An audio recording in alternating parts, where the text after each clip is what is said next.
Hi, I'm Mary Spender, and in this video I'm going to give an overview of the latest update to the 27-inch iMac from Apple. My perspective is possibly a little different to other tech reviews you'll see because of what I need to get my job done.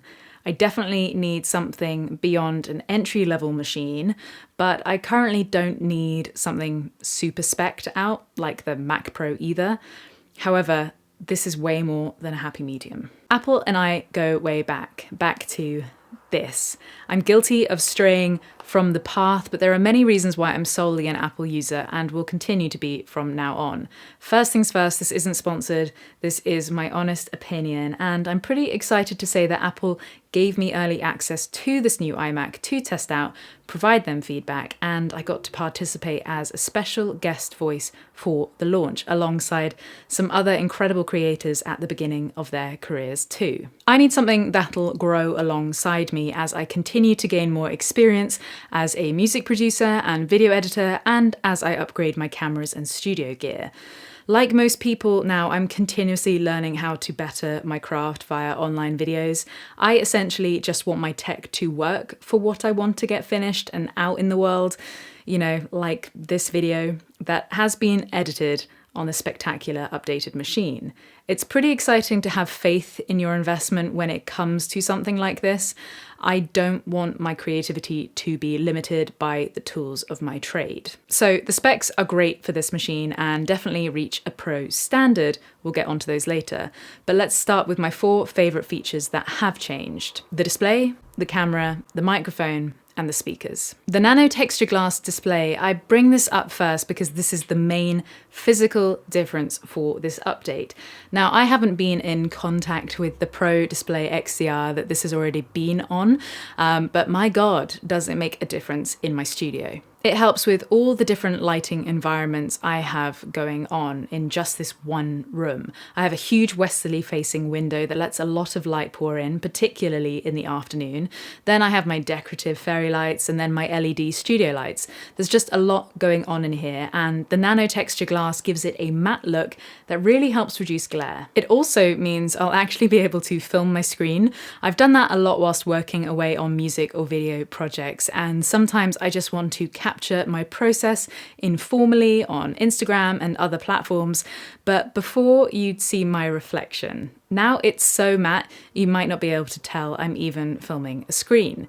It just removes a stumbling block for me to just keep on creating and documenting the behind the scenes process. It's also on the surrounding bezel too. It does take different care considerations, which isn't a problem for someone like me.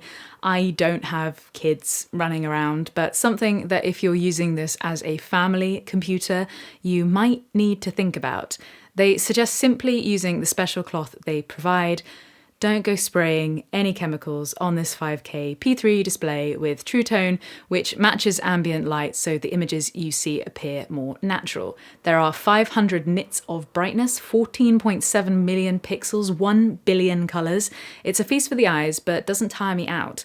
Now, like most people, I'm spending hours staring at a screen all day for work and social interactions. Now, I've done a 24-hour live stream on my previous generation iMac. It most certainly held up. However, I did have to use an external webcam and microphone for that. Now, thankfully, I don't have to hook anything else up onto the top, and instead I can use the 1080p FaceTime HD camera that's built in instead. It saves me a Thunderbolt port, and it's convenient. They've increased the resolution significantly, but the T2 chip enables face detection, and now it's optimized for this whole new world we're living in on FaceTime, Zoom, WebEx, and Skype calls. I used to work for an incredible microphone company, and obviously will still continue to hook my Shure SM7B up for actual recordings, but convenience wins again when it comes to songwriting.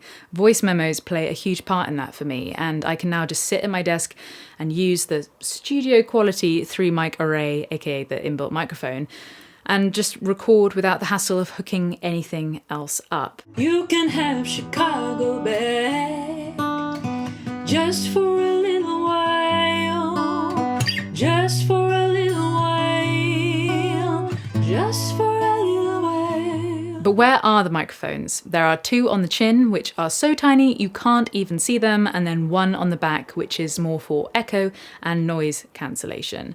I recorded into GarageBand just using the inbuilt microphone, and this is how it sounds. Can't you see it's all happening right in front of this change? No gets needed, freewheeling down, down, down, down, down, down, down that hill of age. I'll keep on rolling through, I don't seem to mind. I just wanna calm myself with life. I don't wanna fall off anytime soon, 'cause I'm enjoying this ride with you.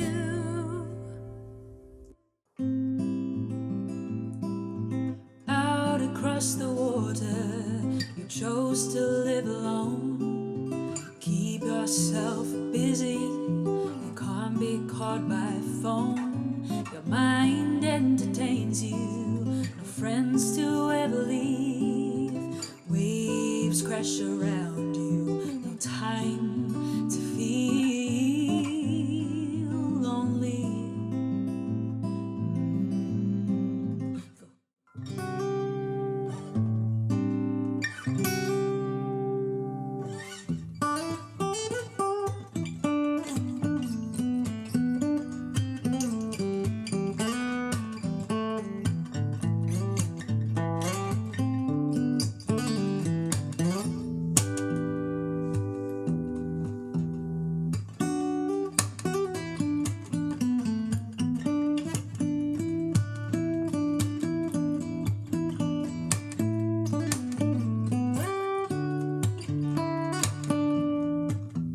I could and definitely will be using that in a fully produced track soon. You know why?